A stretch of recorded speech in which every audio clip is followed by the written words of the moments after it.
Life journey sir, basically I am from Haryana. Haryana में गांव है डाबोदा खुर्द, वहाँ पे मैं पैदा हुआ।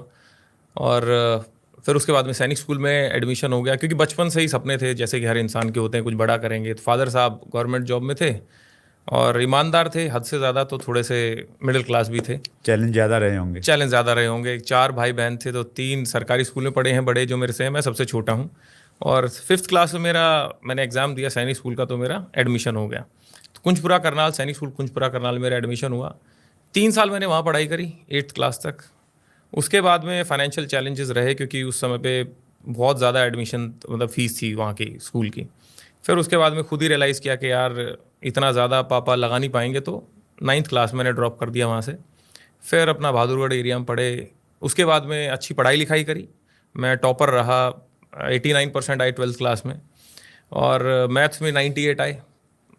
उसके बाद में YMCA फरीदाबाद में, मेरा जो हरियाणा का टॉप कॉलेज है, उसमें मेरा एडमिशन हो गया। मैं इन इलेक्ट्रिकल में एडमिशन हुआ, वहाँ पे भी फिर अगेन इन टॉपर्स था। तो मेरे को उन्होंने चूज़ करने को बोला कौन सी आपको वो चाहिए, फील्ड चाहिए, तो मैंने कहा मैकेनिकल चाहिए। तो फिर वहाँ पे मैकेनिकल इंजीनियरिंग, फिर वहाँ पे भी बहुत अच्छी पढ़ाई रही, कैंपस प्लेसमेंट हो गई। इसजेक हैवी इंजीनियरिंग लिमिटेड में मैंने जॉब की, which is Asia second largest sugar company. तो उसमें as a purchase engineer select हो गया।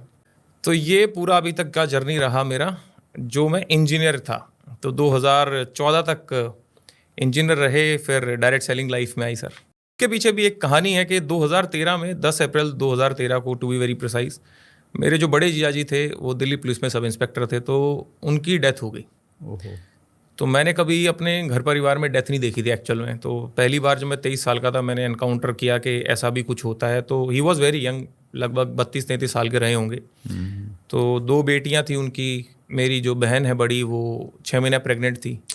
तो जब वो उनकी डेड बॉडी और वो पूरे घर परिवार में देखा मैंने वो हिसाब किताब, तो मेरे को रियलाइज़ हुआ कि यार बाइक पे तो मैं भी चलता हूँ, मेरे साथ भी ऐसा हो सकता है। और भगवान ना करे कल को मेरे साथ ऐसा हो गया, तो मेरे जाने के बाद में मेरे घर परिवार की देखरेख कौन करेगा। इनको चलो दीदी को तो पेंशन आ जाएगी, लेकिन मैं तो प्राइवेट जॉब करता हूँ। उस समय मेरी सैलरी थी लगभग सर जो आती थी 38,000 रुपये के आसपास, आज से 11 साल पहले।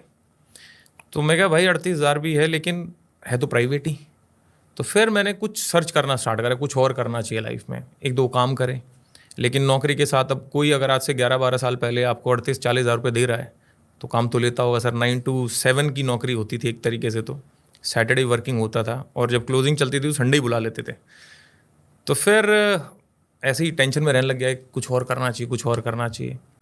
नौकरी के साथ साथ में मैंने डायरेक्ट सेलिंग को करना स्टार्ट करा। 9 to 7 जॉब, और 7 to लगभग 12-1 बजे के रात के तक अपना डायरेक्ट सेलिंग चलती थी पार्ट टाइम में। जो टाइम मैं टीवी को देता था, दोस्तों के साथ पार्टी करने में देता था, वो टाइम मैंने थोड़ा प्रोडक्टिव चीज़ों में लगाना स्टार्ट करा। तो इस तरीके से होता होते डायरेक्ट सेलिंग में आए पार्ट टाइम में।